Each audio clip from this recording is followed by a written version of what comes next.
함께 은혜 받으실 하나님의 말씀은 요한복음 8장 1절에서 11절까지입니다. 우리 함께 읽겠습니다. 시작. 예수는 감난산으로 가시니라. 아침에 다시 성전으로 들어오시니 백성이 다 나아오는지라.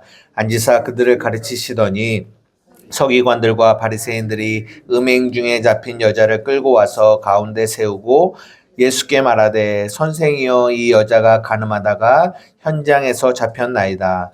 모세는 율법에 이러한 여자를 돌로 치라 명하였거니와 선생은 어떻게 말하겠나이까. 그들이 이렇게 말함은 고발할 조건을 얻고자 하여 예수를 시험함이로라. 예수께서 몸을 굽히사 손가락으로 땅에 쓰시니 그들이 묻기를 맞이 아니하는지라. 이에 일어나 이르시되 너희 중에 죄 없는 자가 뭘로 돌로 치라 하시고 다시 몸을 굽혀 손가락으로 땅에 쓰시니 그들이 이 말씀을 듣고 양심의 가책을 느껴 어른으로 시작하여 젊은이까지 하나씩 나가고 오직 예수와 그 가운데 서는 여자만 남았더라. 예수께서 일어나사 여자 외에 아무도 없는 것을 보시고 이르시되 여자여 너를 고발하던 그들이 어디 있느냐. 너를 정죄한 자가 없느냐. 대답하되 주여 없나이다. 예수께서 이르시되 나도 너를 정죄하지 아니하노니 가서 다시는 죄를 범하지 말라 하시니라. 아멘. 잠깐 광고 하나 드리면 이제 2월 또 첫 주거든요. 이번 주 토요일 날 우리 새맘성교회에서 진행하는 성경의 숲을 걷다라는 그 모임이 저희 저희 주소 아시죠? 거기 그 새숨교회에서 10시서부터 3시까지 있습니다. 여러분들 함께 참석하셔서 함께 은혜 함께 나누는 시간이 되셨으면 좋겠고요. 그 건물 뒤에 주차장이 있으니까 차량으로 오시는 분들은 거기에 주차하셨으면 좋겠고요. 3층이에요. 엘리베이터는 없습니다. 걸어서 올라오셔야 되고요. 예, 그렇게 또 이번 주 토요일 날 모임이 있다라는 거 아시고 인식하셨으면 좋겠습니다. 예, 그리고 오늘도 저 멀리 캐나다에서 함께 예배하는 우리 식구들과 그리고 또 이 자리에 있지는 못하지만 가정에서 함께 예배하는 우리 성도들에게 하나님의 은혜가 있기를 바랍니다. 오늘은 요한복음이죠. 요한복음 이 8장의 이야기가 나오는데요. 원래는 7장 53절부터 봐야 되거든요. 왜냐하면 7장 53절부터 8장 11절까지 여러분의 성경책에도 그렇게 이렇게 나오는지 모르겠지만 이렇게 뭐라고 하죠? 이렇게 묶여지는 기호가 있어요. 성경에 보시면 그게 왜 그러냐면 다 각각 7장 53절 다 각각 집으로 돌아가고 예수는 감람산으로 가시니라. 여기서부터 오늘 이 11절까지가 원래는 그 성경 사본에는 없어요. 원사본. 그러니까 여러분 아시겠지만 성경은요 원본은 없어요. 예, 그러니까 요한이 기록한 이 진짜 원본은 없고요. 그것이 이제 사본으로 나오거든요. 근데 이제 그 사본으로 이 성경을 기록했는데 지금 오늘 이 본문, 현장에서 간음하다 잡힌 이 여인에 대한 이야기는 그 사본에는 빠져 있어요. 빠져 있다가 후대에 다른 사본에 의해서 이게 추가가 된 거예요. 이런 게 또 어디 있냐면 마가복음 우리가 이제 봤잖아요. 그 마가복음 16장도 원래 16장 9절인가까지가 마지막이에요. 그리고 나서 그 끝에 마가복음 16장 8절까지가 끝이고 9절부터 20절까지는 또 이런 이렇게 표시가 있거든요. 그거 역시 이제 후대의 사본이 추가되어진 거거든요. 그래서 오늘 이 부분이 후대에 추가가 됐는데 왜 추가가 됐을까?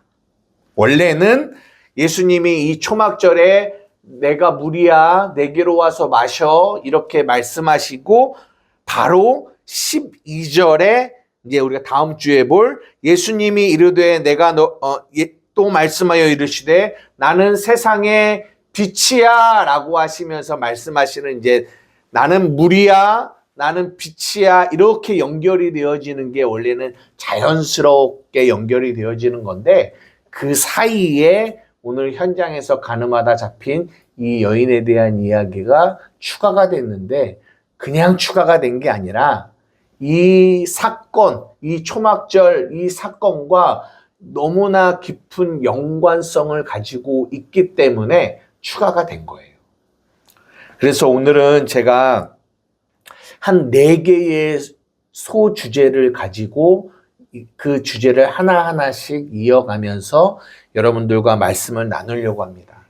왜냐하면 제가 이렇게 자꾸 이렇게 주제를 이렇게 연결해서 하려고 하는 이유가 제가 설교를 너무 두서없이 한다라는 어떤 분의 이 강력한 항의가 있어갖고 제가 최대한 조금 이렇게 정리를 하면서 설교를 좀 하고 싶어서 이렇게 요즘에는 이제 잡는 거거든요. 첫 번째 주제가 뭐냐면 누가 가늠한 자인가? 라는 질문이에요. 누가 가늠한 자인가?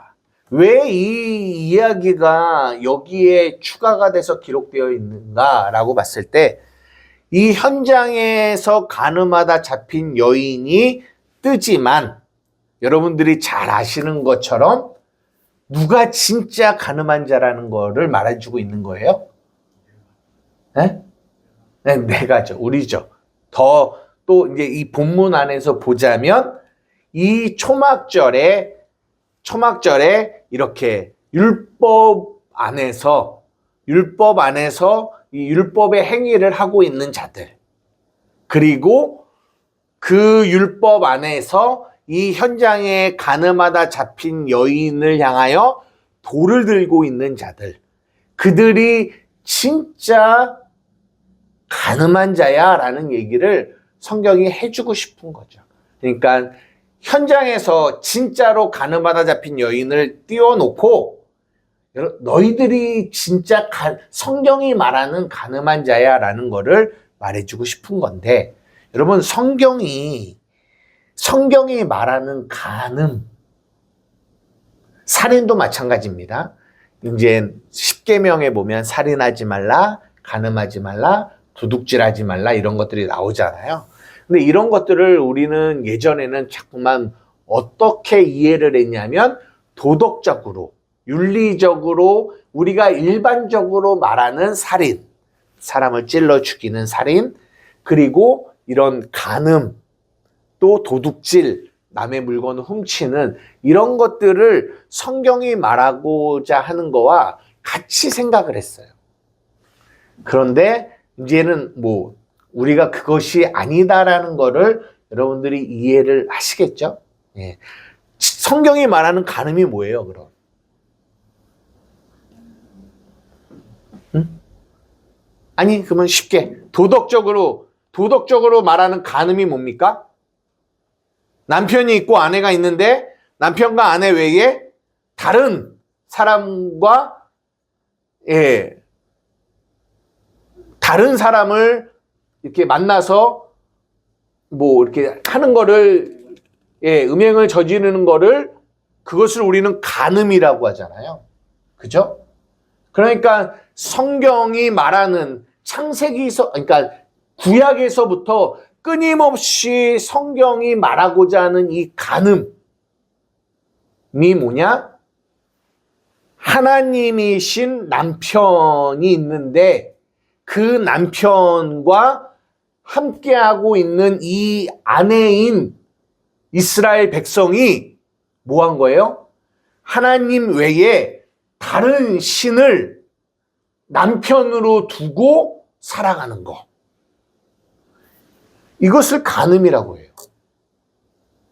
그러니까 구약에서부터 계속적으로 말하고 있는 죄를 이야기할 때 크게 2가지가 있는데 하나는 간음이고 하나는 우상숭배예요.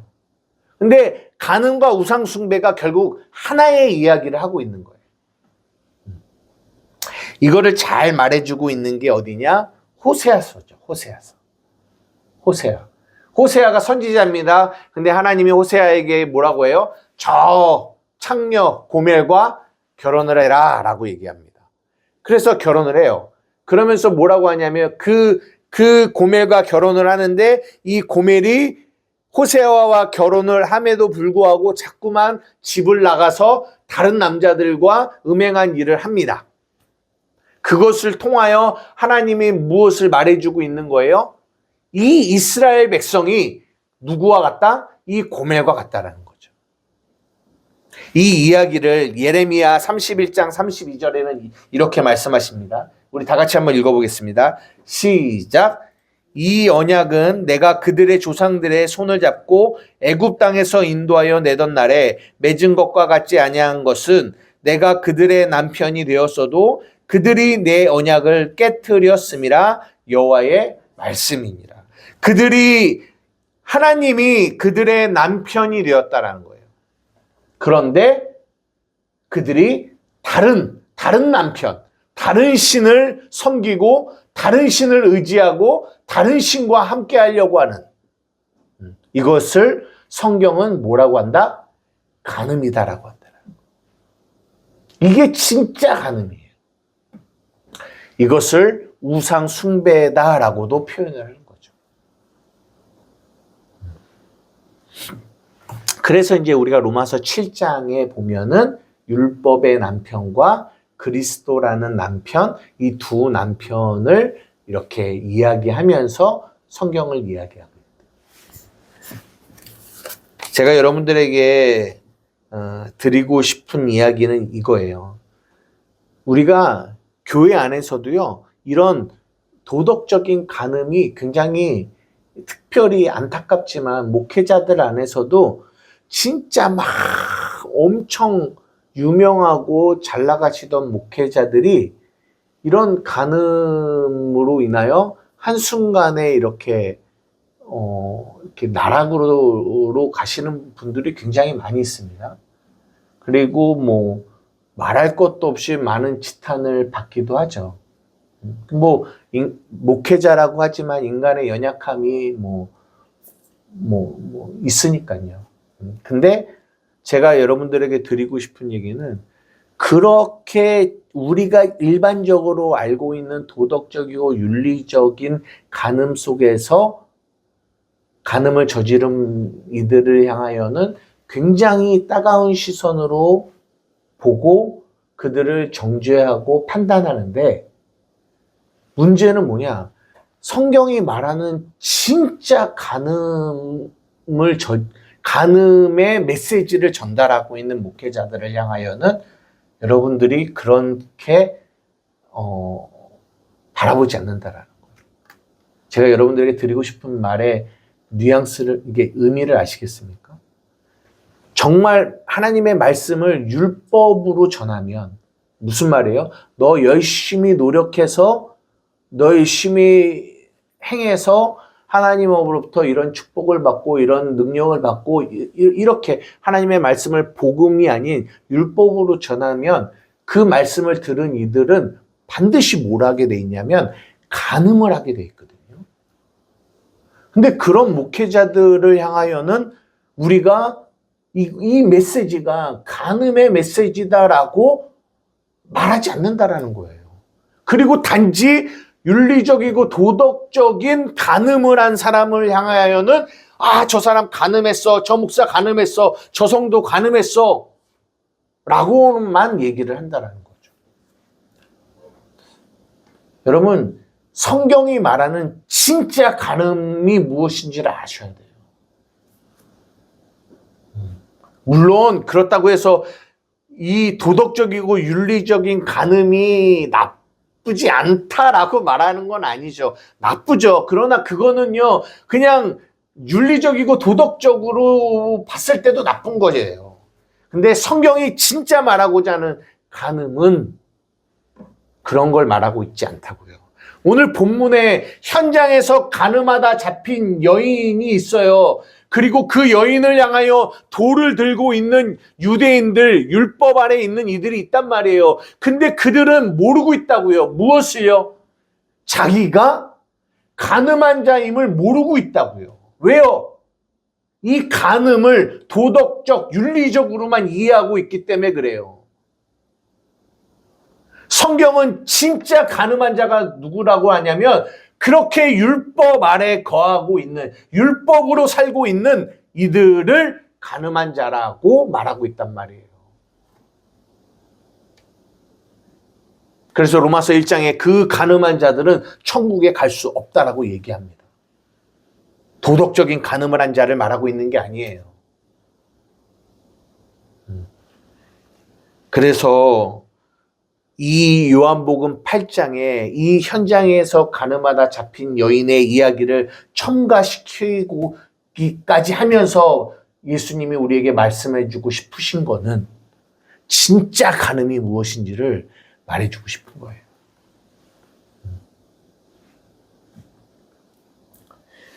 이해가 되십니까? 두 번째는 뭐냐? 다 같이 한번 읽어보겠습니다. 시작. 나도 너를 정죄하지 아니하노니. 누가 간음한 자인가 보다 더 중요한 게 뭐냐면 이거예요. 이것이 복음입니다. 뭐예요? 나도 너를 정죄하지 않는다라는 거예요. 오늘 이 현장에서 간음하다 잡혀온 이 여인이 있습니다. 그리고 돌을 들었어요. 왜냐하면 율법에서는 이 현장에서 간음하다 잡힌 여인은 돌로 쳐서 죽이는 거거든요. 이 예루살렘 이 성전 안까지 올 수도 없어요. 원래는 성전 밖에서 돌로 쳐서 죽여야 돼요. 성전 안까지 데리고 오는 것도 불결해. 밖에서 돌로 쳐서 죽여야 되거든요.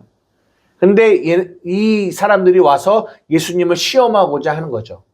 율법에는 이 사람을 돌로 쳐야 되는데 당신은 어떻게 할 거예요? 라고 물어보는 거죠.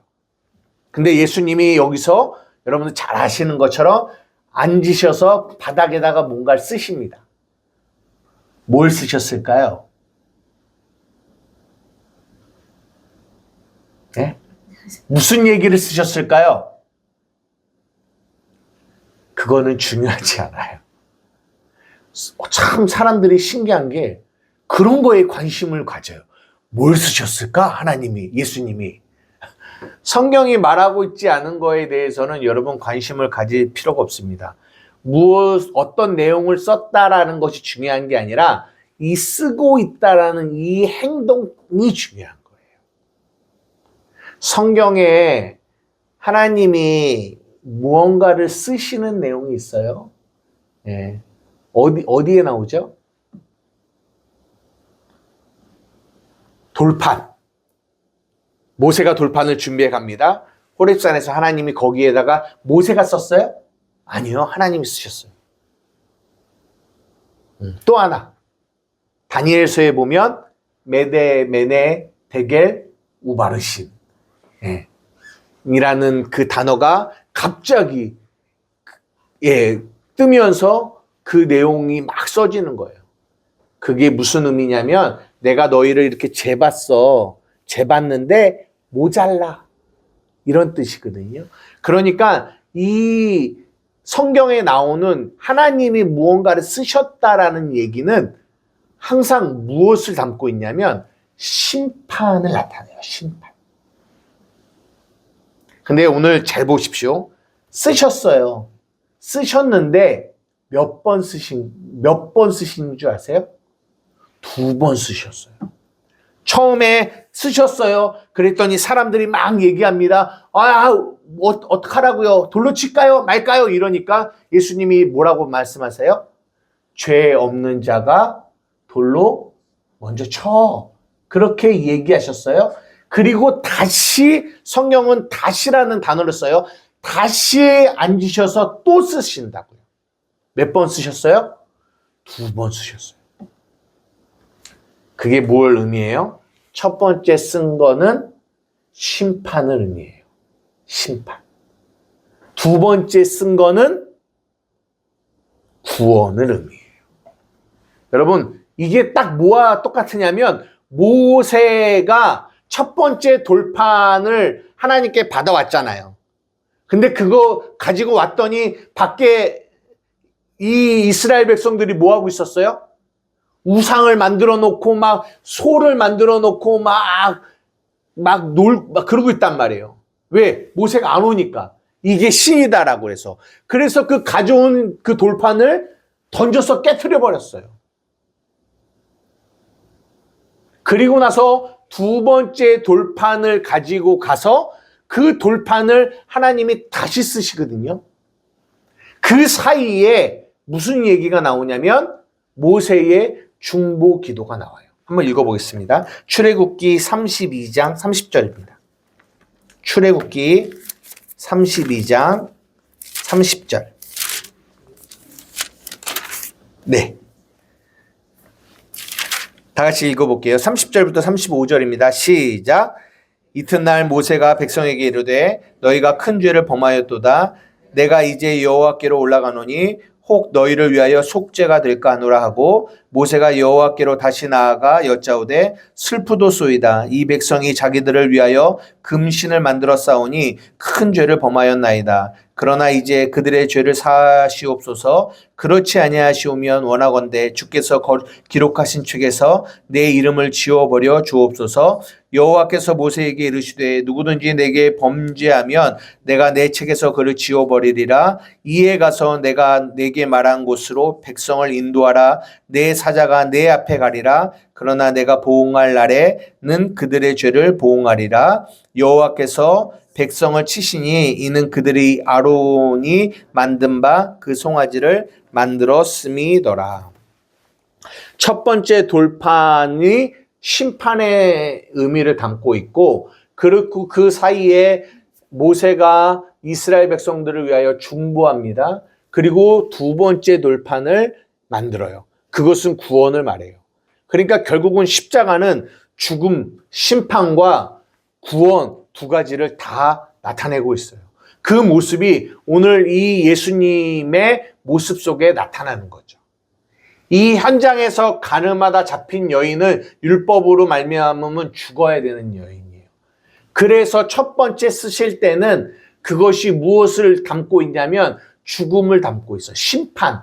근데 그 심판을 누가 담당한 거예요?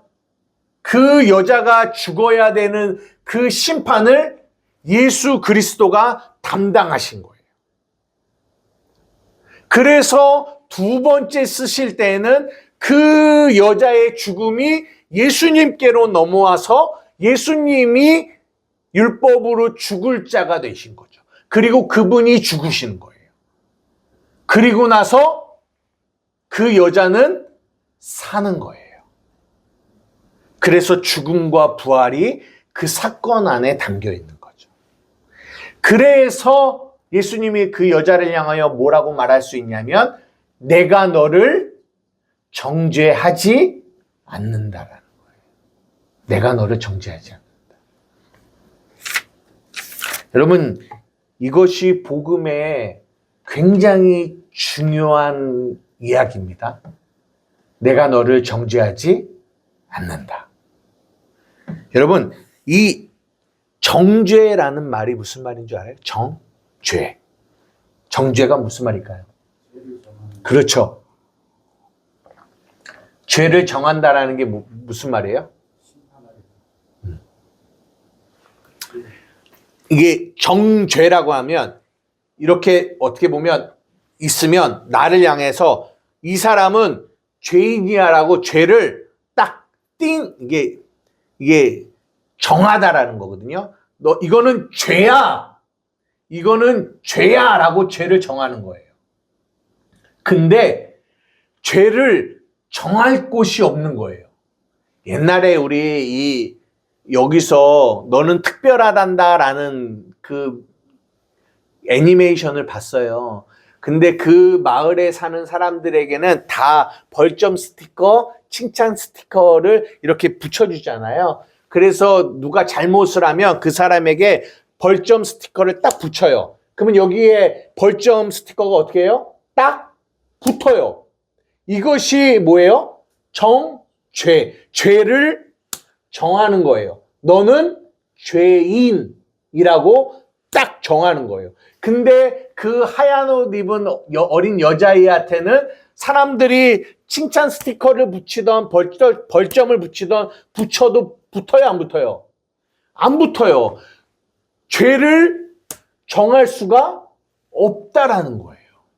왜 죄를 정할 수 없을까요? 예? 왜 죄를 정할 수가 없을까요? 예수님이 담당하셨어요. 예수님이 담당했죠. 우리가 그리스도로 말미암아 우리가 무엇이 됐어요? 의인이 됐잖아요. 우리가 의인이 됐기 때문에 의인이 된 우리에게는 죄를 정할 수가 없어요. 그 얘기가 무슨 얘기냐? 고린도후서 5장 21절입니다. 중요한 거예요, 여러분. 다시 읽어보겠습니다. 시작. 하나님이 죄를 알지도 못하신 이를 우리를 대신하여 죄로 삼으신 것은 우리로 하여금 그 안에서 하나님의 의가 되게 하려 하심이라. 하나님이 죄를 알지도 못하신 이를 그 가늠한 여인, 그게 누구예요? 우리잖아요. 우리를 대신하여 죄로 삼으셨어요. 그 예수님이 손에 쓰심이 뭐냐면 그 여인이 담당할 죄의 심판을 예수님이 대신하여 담당하신 거예요. 그렇게 하심으로 말미암아 우리로 하여금 그리스도 안에서 우리가 뭐가 됐어요? 하나님의 의가 됐어요. 우리가 하나님의 의가 됐다고요. 우리가 하나님의 의가 됐기 때문에 의가 된 우리 안에 죄를 정할 수 있어요, 없어요? 정죄할 수 있어요, 없어요? 네? 없다니까요. 없어요. 이게 복음이에요. 로마서 8장 1절에서 2절. 시작. 그러므로 이제 그리스도 예수 안에 있는 자에게는 결코 정죄함이 없나니 이는 그리스도 예수 안에 있는 생명의 성령의 법이 죄와 사망의 법에서 너를 해방하였습니다. 정죄함이 있습니까? 없습니까? 없어요. 없어요. 정죄함은 없어요. 여러분, 죄를 지면 감은 느껴요? 안 느껴요? 에? 에? 느끼죠? 그거는 나쁜 거는 아니에요. 정죄함이 없는 거지 정죄감이 없는 거는 아니에요. 하나님은 우리의 육체에 정죄 감각은 남겨두세요. 남겨두세요. 왜? 그것이 우리를 이게 심판으로 이끌어 가려고 하는 거는 아니라는 거 이제 아시죠? 아예 죄를 졌는데 정죄 감각도 없는 거는 그거는 저 구원파들 그런 이단들이 하는 거예요. 왜 죄를 지면 정죄감이 왜 없겠어요? 있어요. 그러나 그 감각으로 인하여 우리는 정죄함을 받지는 않아요. 그 정죄감이 우리를 끌고 그리스도의 은혜 안으로 들어가게 만드는 거죠. 이거 이해되시죠? 네네. 근데 중요한 거는 정죄는 없다라는 거예요. 다른 말로 우리의 존재가 죄인이 되지는 않는다라는 것을 여러분이 이해하셔야 돼요. 이해하셔야 돼요. 이것이 복음입니다. 그래서 그리스도 예수 안에 있는 자에게는 결코 뭐가 없어요? 정죄함이 없어요. 여러분, 죄에서 해방된 존재입니다. 이것이 복음이에요. 이것이 복음. 그러면서 세 번째, 제가 여러분들에게 드리고 싶은 말은 뭐냐면, 다 같이 읽어볼게요. 시작. 예수와 여자만 남았더라. 예수와 여자만 남았더라. 제가 이 부분은 예전에 이 본문을 볼 때는 잘 보이지 않았던 부분이거든요. 근데 예수와 여자만 남았다라는 거예요.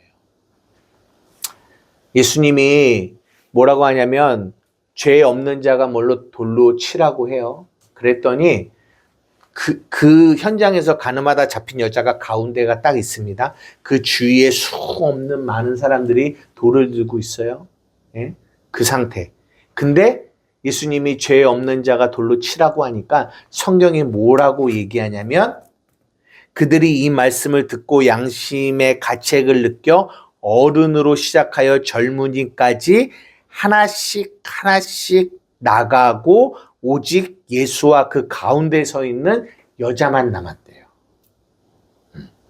보십시오. 저는 여기 안에서 우리의 구원의 여정, 구원의 모습을 조금 봤어요. 우리의 삶에 우리가 예수로 말미암아 구원을 받아도 우리의 삶에 수많은 돌을 든 우리를 정죄하려고 하는 사람들이 우리 주위에 있어요, 없어요? 있어요. 우리를 정죄하려고 하는 수없는 사람들이 있어요. 무엇을 정죄할까요? 너는 왜 그렇게 살아? 너는 왜 그렇게 자녀를 그렇게 양육해? 너는 왜 그런 모습으로 사냐고 수없는 우리가 우리의 삶을 살다 보면 수없이 많은 정죄를 하려고 하는 이들이 우리의 삶에 있어요. 누구도 나를 정죄해요?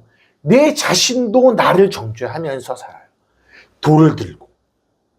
근데 그렇게 나를 정죄하려고 하는 사람이 우리의 삶에서 성경에 보니까 갑자기 없어지는 게 아니라 하나씩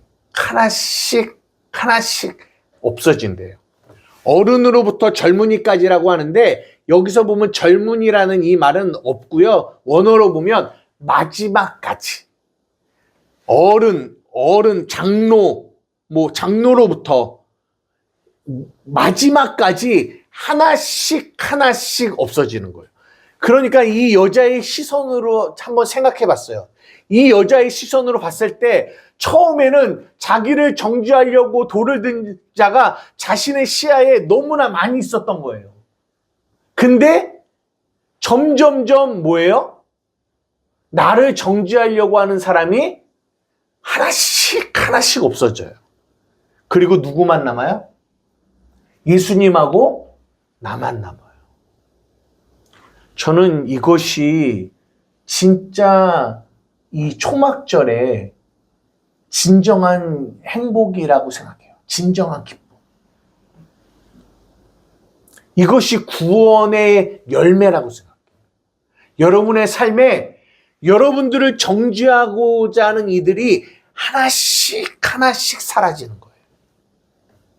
그리고 여러분의 시야에는 누구만 보여요?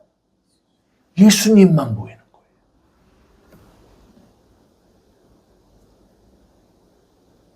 이것이 진정한 초막절의 기쁨, 초막절의 축제예요. 여러분의 삶의 축제. 여러분을 정죄하고자 하는 이들이 사라지는 거죠. 하나씩.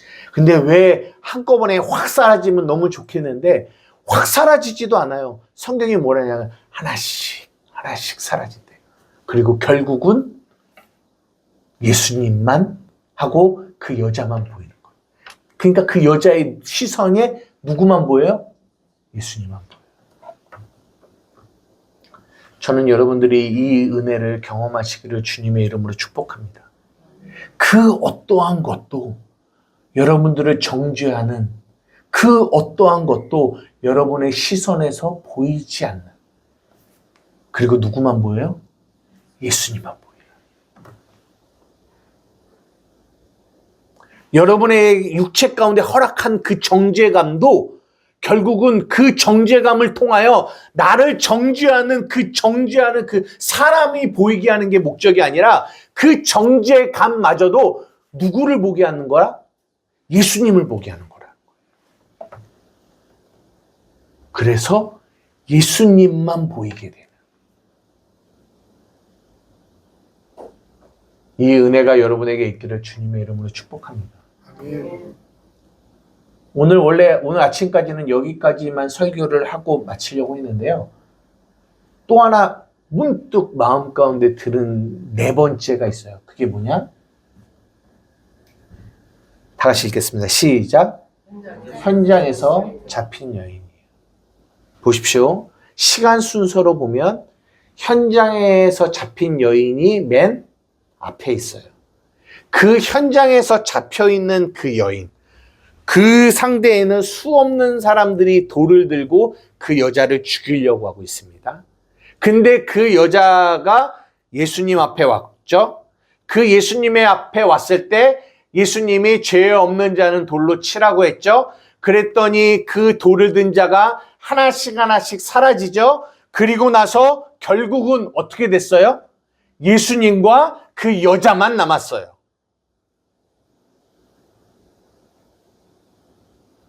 그래서 그 여자에게 이 초막절의 기쁨, 행복, 즐거움이 경험되어졌어요. 예수만 보이는 거예요. 그 여자의 삶에 자기를 정죄하는 자가 사라진 거예요. 보이지 않는 거예요. 누구만 보여요? 예수님만 보이는 거예요. 근데 이 은혜가 시작된 게 어디서 시작됐냐고요? 어디서 시작됐어요? 현장에서 잡히는 것부터 여기서부터 시작된 거라고요. 그러니까 이 현장에서 잡힌 이 사건이 은혜의 시발점이 되는 거라고요. 이 사건으로 현장에서 가늠하다 잡힌 이 사건의 시작에서부터 시작해서 어디까지 간 거예요? 다른 이들이 보이지 않고 누구만 보이는? 예수님만 보이는 여기까지 간 거라고요. 그러면 이 현장에서 잡힌 이 사건이 저주예요, 은혜예요? 네? 은혜예요. 저만 기쁜가 싶습니다. 저는 이거를 준비하면서 굉장히 제 마음에 참 많은 은혜를 느꼈어요. 예수만 보인다라는 거, 이 한 가지. 그리고 또 하나, 현장에서 잡혔다는 게 무슨 말이에요? 이게 변명을 할 수 없는 상태예요. 완전히 자신의 부끄러움과 자신의 연약함이 만방에 어떻게 보면 까발려진 거죠. 그것을 우리가 율법으로 보면 저주 같아 보여요. 진짜 부끄러움이 드러난 거니까요. 그런데 그것이 결국은 어디까지 우리를 이끌어갔냐? 예수님만 보이게 되는 그 은혜의 절정으로 그것이 우리를 이끌어갔다라는 거예요. 어쩌면 어떤 사람은 여기에 머물러 여기에 지금 있을 수 있을 것 같아요. 현장에서 잡혀 있는 상태. 그 안에 수없는 자기를 정죄하려고 하는 돌을 든 이들이 쌓여 있는 상태. 근데요, 거기에 있는 사람에게 제가 꼭 말씀드리고 싶은 게 있어요. 그것이 저주가 아니다라는 것을. 그것이 끝이 아니다라는 것을. 그것이 은혜의 시작점이라는 것을. 그렇게 우리의 죄가 까발려지고 우리의 부끄러움이 드러나는 그것이 시작돼서 결국은 우리가 누구 앞에 가게 되고 예수님 앞에 가게 되고, 예수님 앞에 갔을 때 예수님이 어떤 일을 하냐? 죄 없는 자는 돌로 치라고 말씀하시면서 그 돌 들고 있는 이들을 다 내보내시고, 그리고 예수님과 나 단 둘만 있게 만드시고, 그 안에서 예수님이 우리에게 무엇을 가르치세요? 나도 너를 정죄하지 않으니까 사랑하는 자녀야, 다시는 죄를 짓지 말라. 여기서 다시는 죄를 짓지 말라는 말은 무슨 말이에요? 다시는 율법의 남편을 섬기지 말라는 거예요. 정죄하지 않는 은혜 가운데 있는 진짜 복음의 남편 안에 거하라는 거예요. 다시는 정죄 가운데서 살아가지 말라는 거예요. 그 은혜의 남편을 진정한 남편으로 모시고 살아가라는 거예요. 사랑하는 우리 한마음교회 성도 여러분, 그래서 우리의 삶에 하나님이 우리의 부끄러움들을 드러났어요. 여러분, 그것이 은혜입니다. 우리가 죄 가운데 넘어지기도 하고 쓰러지기도 하고 낙심되기도 하고 그런 것들이 우리의 삶에서 드러나는 것은 그것은 저주가 아니라 심판이 아니라 그것이 우리를 어디로 이끌어가는 거예요? 구원, 예수께로 이끌어가는 거예요. 그것이 하나님의 사랑이에요. 거기서 하나님이 모든 가지치기를, 우리의 삶의 가지치기를 다 하시고 누구만 보이게? 예수님만 보이게. 예수님만 보이게. 그 일을 하시는 거예요. 여러분의 삶에 이 현장에서 잡힌 이 여인의 이 구원의 삶의 모습이 여러분에게도 그대로 이어지기를 주님의 이름으로 축복합니다. 마지막으로 요한복음 3장 16절 17절 읽고 마치겠습니다. 시작. 하나님이 세상을 이처럼 사랑하사 독생자를 주셨으니 이는 그를 믿는 자마다 멸망하지 않고 영생을 얻게 하려 하심이라. 하나님이 그 아들을 세상에 보내신 것은 세상을 심판하려 하심이 아니라 그로 말미암아 세상이 구원을 받게 하려 하심. 내가 너를 정죄하지 않겠다라고 그들을 구원하고자 하시는 하나님의 그 마음을 만나는 은혜가 여러분에게 있기를 주님의 이름으로 축복합니다. 기도하시겠습니다.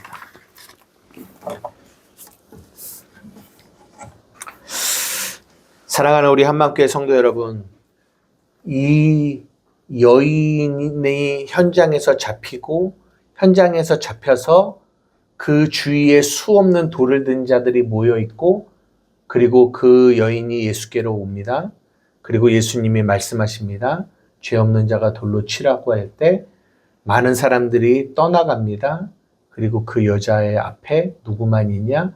예수님만 있습니다. 이것이 딱 우리가 율법 아래 있는 우리가 구원을 예수 그리스도로 말미암아 구원받아 그 주님만 보여지는 은혜를 경험하는 이 구원의 여정이 이 안에 다 담겨 있습니다.